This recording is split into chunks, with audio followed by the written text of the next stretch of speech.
Full transparency, I did not expect this movie to be great. The Disney live action remakes recently have been more soulless than Diddy, but I did have a little bit of hope for this one because this is directed by Dean Fleischer Camp, who recently did Marcel the Shell with Shoes On. I know that sounds like a ridiculous name for a movie, but if you haven't seen it, it is one of the most underrated movies of the decade so far. And once I figured out that piece of information, a little light bulb went off in my head. I was like, oh my God, this movie might actually be good. Because if you watch Marcel the Shell with Shoes On, you would know that is the type of person you want making a live action Disney movie. There's just so much joy and creativity and it's perfect for kids. Like, that is the person you want behind the camera for these. And look, Lilo and Stitch was one of my favorites as a kid. You know, I love the characters. I love the soundtrack. I love those trailers Stitch would have when you put in a DVD or a VHS back in the day before Lilo and Stitch came out, and he would like mess up the most iconic scene in that movie for his trailer. They were just so creative back then with all this Disney stuff. And I just have a special place in my heart for that movie from my childhood. I rewatched it probably like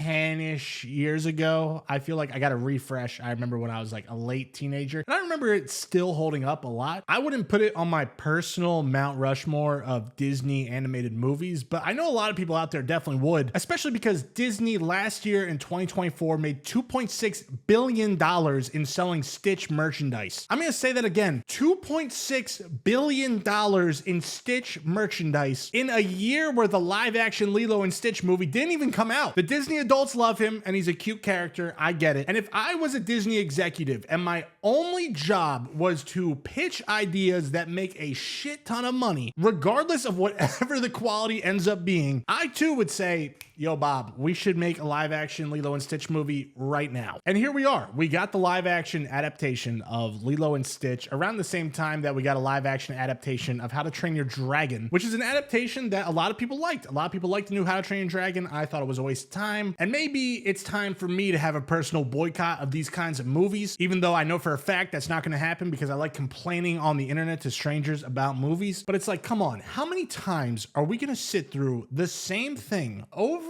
and over again, where we just get this super flat adaptation where it tells us the same beats of the original story once again, except somehow they find a way to make it aggressively worse? It's like the filmmakers for these get a checklist and it's like, hey, can you make this movie with 60% less personality? Let's change a couple things about the characters that'll really piss off the hardcore fans. And the only requirement we have of you is just tell the story in order of the cartoon. As long as you don't put the ending of the movie at the beginning of the movie, that's all you got to do. And we will print so much money. It feels like somebody that used to love Lilo and Stitch when they were a kid got the chance to adapt it for this movie. But instead of rewatching the movie, they have to make a Lilo and Stitch movie based off their memory of the Lilo and Stitch movie. And they haven't seen the original Lilo and Stitch movie for like 17 years. And I'm not even going to structure this review properly. I'm just going to start complaining. One of the wildest decisions, and I'm very passionate about this, clearly, is how they change up Jumba and Pleakley. Those two guys were two of my favorite things about my childhood. And for whatever reason, they decide to make them mostly human in this movie. I get it. You do it because you have to cut the budget. Snow White drained your bank accounts, but at least don't cast Zach Galifianakis as Jumba. The guy doesn't even attempt to do the accent from the original. It's a crime. And as soon as they said the Captain Gantu guy wasn't going to be in the movie, it's like, oh yeah, because that's going to cost $20 million to animate. And because they do that, they make Jumba the villain of this movie, which is usually something that like I don't think should bother me. But the more I thought about it, the more I was like, this is crazy that Disney just didn't animate the original villain. It's like if you were watching the new Little Mermaid and all of a sudden Sebastian was the villain, the crab, because they didn't want to pay so much money to make a live action Ursula. That's what this feels like. A lot of the charm just gets lost with that creative choice. I do think Billy Magnuson does a pretty solid job as Pleakley.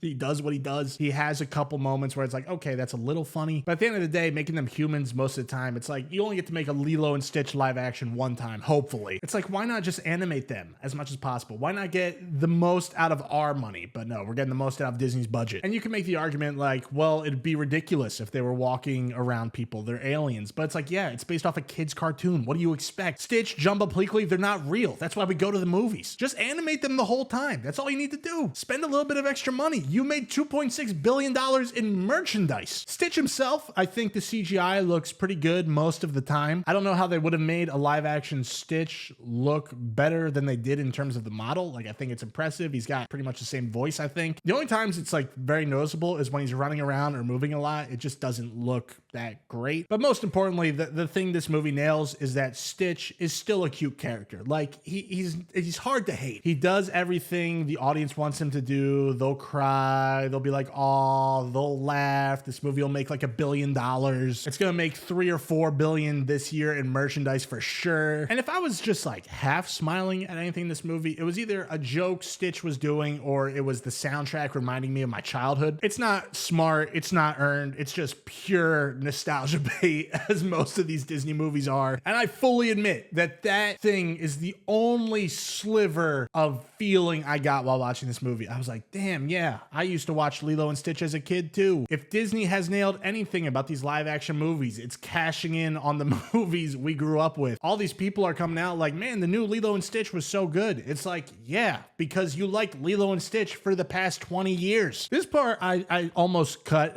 out of the review because I've mentioned in a couple of these videos, I don't like hating on child actors. I don't think that's fair, especially in a movie like this where I don't think it's necessarily the actress's fault most of the time. So if you are the girl that played Lilo, I would click off this video. But the movie is called Lilo and Stitch. I gotta judge Lilo and Stitch. But I think the girl that plays Lilo here really does not work that well. And to be fair, I don't know how many young kids would be able to pull off this role. She seems like she's like 5 years old. So what am I gonna do? Hate on her method acting? But there are great kid actors out there. Like, I can think of a movie I saw at Sundance last year, and I know the overlap of people that like the new Lilo and Stitch and the people that like Sundance movies, that Venn diagram is very tiny. But there was a movie that played at Sundance called Omaha that had these 2 child actors in it, and they blew me away. They're still 2 of the best performances I've seen this year. If you saw the recent 28 Years Later, again, another kid that's older than Lilo in this movie, but still super impressive. And I think the reason the acting feels so stiff is because she's confined to remaking a classic cartoon. She has to reiterate a lot of those lines, and you could tell on certain deliveries, like, they've been trying all afternoon to get the line out of her and she just can't do it. Either that or they just didn't give the poor girl enough takes. I don't know what it is, but a lot of the things we see on screen just don't sound like a real 5-year-old. And that's the power of voice acting for a kid's movie, right? Like, when you're making the original Lilo and Stitch,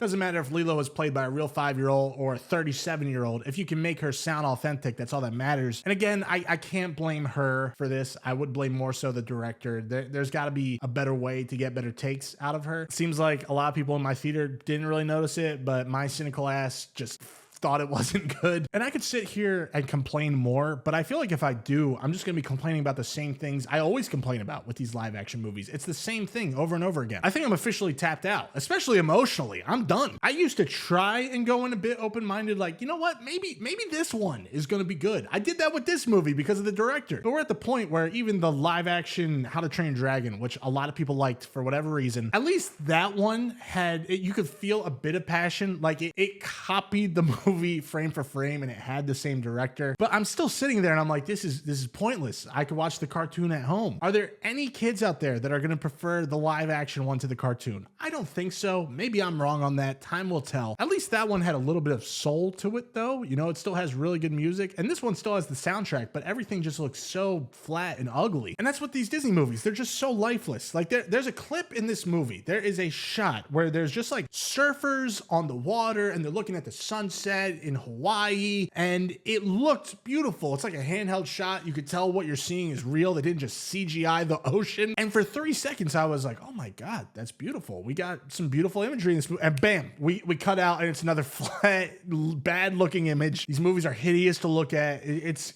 unbelievable that one of the most profitable companies in the country makes shit like this. And that's just the issue with these remakes. They keep trying to make the same thing we've seen before with zero of the passion. It's like somebody's assignment was to trace over the Mona Lisa, but obviously they're gonna mess it up. Even if you're the best tracer ever, it's still not gonna be the Mona Lisa. It's still a worse version of it. I don't want to fully throw Dean under the bus because Marcel the Shell with Shoes On, again, is such a great movie. I don't want to put it entirely on him because I could tell that Disney's been doing this thing in all their departments where they work with these indie directors, but they know they really have the power and can tell them whatever. So I understand he couldn't fully make this movie his own, but all these movies just feel like they have somebody exciting come on board and then they're forced to make something in this factory of slop where it strips everything interesting about that person as a filmmaker. And that sucks to see, because if this guy can't make a good Disney live action movie, I don't know who can. Apparently Disney thinks the answer is Jon Favreau, but he stopped making the Lion King movies for whatever reason, thank God, even though they made Barry Jenkins do Mufasa. Either way, I think this is just a small hiccup in Dean's career, and I'm excited to see what he does after this. If you have kids, is this watchable? Kind of. The movie is in focus, the scenes play in order, but I'm just exhausted of even discussing these. They're the same thing. They're the Spark Notes version of the original. It's like I could have just talked about the original movie 3 months ago and got views on this video. And for a while, it looked like we had some hope because Snow White did so poorly that it looked like Disney was going to scrap all of their live action remakes. But the fact that as of right now, this is close to making $1 billion